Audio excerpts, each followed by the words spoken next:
বিশালগড় কি এবার আতঙ্কের আতুর ঘরে পরিণত হয়েছে? এমনটাই কিন্তু অভিযোগ তুলছে অনেকেই। কারণ বিশালগড়ে একের পর এক এমন ঘটনা, যেখানে কোথাও চুরির ঘটনা, কোথাও দুষ্কৃতী হামলার ঘটনা। এবার দেখা গেল যে একেবারে গাড়ি থামিয়ে ফিল্মি কায়দায় জিনিসপত্র এবং মানুষজনকে নিয়ে যাওয়ার অভিযোগ উঠে এসেছে। ঠিক এই অভিযোগ বিশালগড় থেকে। জানা গেছে যে বিশালগড় থানার মুড়াবাড়ি বাইপাস সড়ক, একেবারে জাতীয় সড়কেই দুষ্কৃতীরা আস্ত গাড়িকে আটক করে সেখানে থাকা গাড়ির মধ্যে থাকা মানুষজনের কাছ থেকে স্বর্ণালংকার এবং টাকা পয়সা ছিনিয়ে নিয়ে যায়, জঙ্গলে নিয়ে যায়। এমনটাই কিন্তু অভিযোগ উঠে আছে। একেবারে শহর আগরতলা থেকে বাইপাস রোড এবং বিশালগড় এলাকা সম্পূর্ণই কিন্তু রীতিমতো চাপা উত্তেজনা বিরাজ করছে। জানা গেছে বক্সনগর থেকে আশাবাড়ির একটি পরিবার তাদের নিজস্ব গাড়ি নিয়ে আগরতলায় গিয়েছিল। তারা আগরতলায় গিয়ে বিভিন্ন তাদের যে পারিবারিক কাজ, সেই পারিবারিক কাজ সেরে রাতে ফেরার পথেই মুড়াবাড়ি বাইপাসে কালো রঙের একটি গাড়ি সেখানে আটকে দেওয়া হয়। তারা যেহেতু গাড়ি নিয়ে গিয়েছিল, তাই সেক্ষেত্রে তাদের গাড়ি আটকে ভাঙচুর চালায় বেশ কিছু দুষ্কৃতীরা, চালককে অপহরণ করে নিয়ে যায়, এমনটাই কিন্তু অভিযোগ। পাশাপাশি 3 মহিলার স্বর্ণালংকার, টাকা পয়সা ও মোবাইল ছিনতাই করা হয়। তারা ভয়ে জঙ্গলে আশ্রয় নেয়। ভোরে আলো ফুটতেই তারা সেখান থেকে বেরিয়ে আসে। আশ্চর্যের বিষয় হলো, পুলিশ নাকি খবর পেয়ে ঘটনাস্থলে ছুটে আসেন এবং পুলিশ ঘটনাস্থলে ছুটে আসলে অভিযোগ জেনে তারা জানতে পারেন যে এই গাড়িতে যতজন ছিলেন এর মধ্যে চালক পলাতক। এবং পুলিশ নাকি এও বলেছে যে চালককে যদি খুঁজে পায় তবে সেই চালককে নিয়ে যেন থানায় যায় এবং অভিযোগ দায়ের করে। আর সেই জায়গাতেই প্রশ্ন, পুলিশ যদি তদন্ত আগে থেকেই শুরু করতো বা এখনই যদি শুরু করে দিত, তবে হয়তোবা দুষ্কৃতীদের ধরা সম্ভব হতো। অন্যদিকে পুলিশের যে বক্তব্যটা ছিল যে গাড়ির চালক গায়েব, গাড়ির চালক কোথাও, সেই গাড়ির চালককে খুঁজে নিয়ে থানায় যেতে হবে, সে খোঁজার দায়িত্বটা তো পুলিশের। কিন্তু সেই জায়গায় পুলিশ কিভাবে বলতে পারে যে গাড়ির চালককে প্রথমে খুঁজুন তারপর থানায় নিয়ে যান? এই অভিযোগটাই কিন্তু করছেন সেখানে গাড়িতে থাকা 3 জন মহিলা। তাদের অভিযোগ কি শোনাবো একবার। ঘটনা আমরা বইনেবেদ গেছিলাম আগরতলাতে আইতেছিলাম। তো আমার স্বাস্থ্য ভাইয়া ছিল, গাড়িটা চালাইতে ছিল। তো আমরা মা, আমি, আমার বাইর বউ ছিলাম। তো এসের ছেড়ে আমার বাইরে কইতেছে কাফা একটা গাড়ি পাচ্ছে, বোলারো গাড়ি।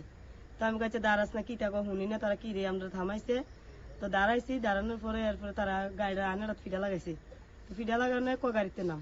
তো আমার ভাই টানছে গাড়িটার আগের দিকে নেওয়ানোর লেগে। তারা কতলা গাড়ি মেরে আইয়া বাইক থেকে আইয়া সামনে দিছে।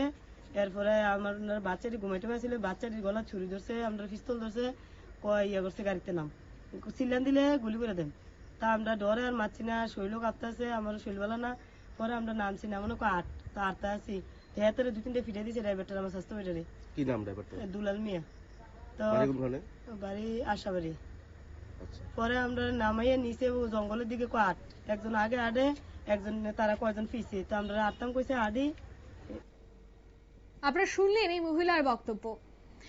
ইতিমধ্যে আমরা যে খবর পাচ্ছি, বিশালগড়ের এই ছিনতাইয়ের ঘটনায় রঘুনাথপুর রেল স্টেশন থেকে কিন্তু পায়েল আলম এবং জুয়েল মিয়া নামে 2 যুবককে আটক করেছে ইতিমধ্যেই পুলিশ। এই পুরো ঘটনা এই মুহূর্তে যে আপডেট আমাদের কাছে উঠে এসেছে, বিশালগড়ে এখানে রঘুনাথপুর রেল স্টেশন থেকে পায়েল আলম এবং জুয়েল মিয়া নামে 2 যুবককে আটক করেছে পুলিশ। এবং ছবি দেখেই বোঝা যাচ্ছে যে একটি গাড়ি করে তারা আসছিল, আর সেখানেই বাইপাসে তাদেরকে আটকে দেওয়া হয়, তাদের গাড়ি আটকে দেওয়া হয়। প্রথমে গাড়িটি ভাঙচুর করা হয়, গাড়িতে থাকা 3 জন মহিলাকে সেখান থেকে বের করে সেখান থেকে তাদের টাকা পয়সা এবং স্বর্ণালংকার নিয়ে যাওয়া হয়। তারা ভয়ে জঙ্গলে লুকিয়ে থাকে। সারা রাত জঙ্গলে থাকার পর ভোরের আলো ফুটতেই তারা জঙ্গল থেকে বেরিয়ে আসে।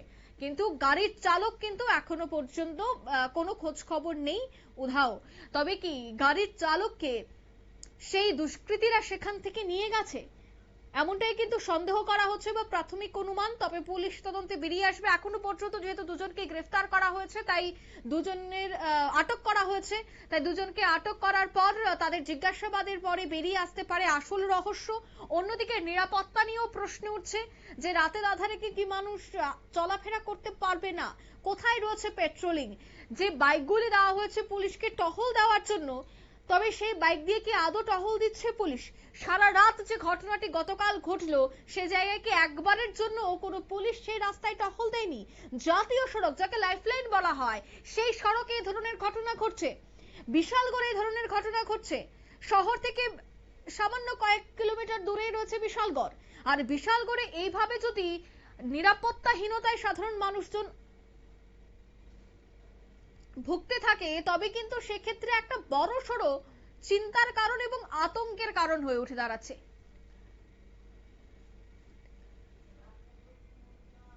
এ বিষয়ে পার্থপ্রতিম মজুমদার কি বলছেন শোনাবো। আছে বিশালগড়ের সামাজিক অবক্ষয় এবং বিশালগড়ের সমাজদ্রোহী দৌরাত্ম্য, এটা ত্রিপুরা রাজ্যের সংবাদ শিরোনামে আছে এবং ত্রিপুরা রাজ্য এই বিষয়ে ভারতবর্ষের মধ্যে এগিয়ে আছে। তো আমাদের এই বিশালগড়ে আজকে ভোরে খবর পেলাম যে মুরাবাড়ি প্রভুরামপুর যে রাস্তায় এনইসি রোড, সেই রাস্তায় গতকাল রাত 1:30-2 নাগাদ একটি গাড়ি আগরতলা থেকে পুটিয়াগামী একটি গাড়িতে কিছু সমাজদ্রোহী তারা আক্রমণ করে, এবং আক্রমণ শুধু না, মহিলাদের কাছ থেকে গয়না, মোবাইল ইত্যাদি ছিনতাই করে নিয়ে যায়। তারা প্রাণ রক্ষায় জঙ্গলে আশ্রয় গ্রহণ করে। ওই গাড়ির যিনি ড্রাইভার, ওনাকে অপহরণ করে এবং পরবর্তী সময়ে ভোরের আলোর। আপনারা শুনলেন ওনার বক্তব্য। আর অভিযোগ উঠছে বিশালগড়ে একটি নয়া গ্যাং তৈরি হয়েছে, যারা রাতের আধারে বাইপাসে বসে থাকে এবং এইভাবে গাড়ি ধাওয়া করে টাকা পয়সা, স্বর্ণালংকার ছিনতাই করে, এমনটাই কিন্তু অভিযোগ। তবে বিশালগড়ের নিরাপত্তা দিতে পুলিশ এবার কতটা তৎপর হয় সেটাই দেখার। নিয়ে নিচ্ছি ছোট্ট একটি বিজ্ঞাপন বিরতির সঙ্গে থাকুন।